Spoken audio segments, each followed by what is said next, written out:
আগে একটা রং করছিলাম, সাদা চোনা মারছিলাম আর কি বাইরে। এই তুমি এই জায়গায় উঠতেছো কেন? আমি বাসার রং করব। বাসার রং করবা তুমি? হ্যাঁ। আসসালামু আলাইকুম গাইস, সবাই কেমন আছেন? আশা করি সবাই খুবই ভালো আছেন। আমাদের বাসার রঙের কাজ চলতেছে।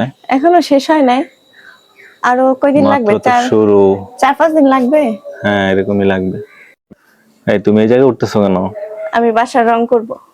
বাসার রং করবা তুমি? হ্যাঁ। তো তুমি থাকতে কেন মানুষ নিলাম? আমাকে মানুষকে যেই টাকা দাও আমাকে দিবা, তাহলে আমি পুরা বাড়ি রং করে দিব। হ্যাঁ, ওঠো ওঠো, আর এটা রং করো। আর উঠতে পারবো না, আমার হাত পা ভাঙলে তো আমার ঘাড়েই পড়বা। পড়ে যাব। নামো নামো নামো, তাড়াতাড়ি নামো। ওই দিকটা সুন্দর হয়েছে, ভালো। হ্যাঁ। আমরা এখন 2 টান দিছি, 3 টান যখন দিব তখন একদম পারফেক্ট হবে আর কি। হ্যাঁ।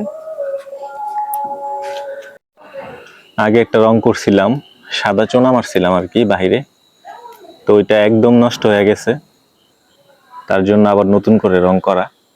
এই জায়গাটা একটা ভালো লাইট সেটিং করে দিবা। এই জায়গায় হ্যাঁ, এটা নষ্ট হয়ে গেছে তো। পুরো বাড়ির রং যখন কমপ্লিট হবে আপনাদেরকে ফাইনাল একটা ভিডিও দিব, তখন বুঝতে পারবেন রংটা আসলে কিরকম হয়েছে।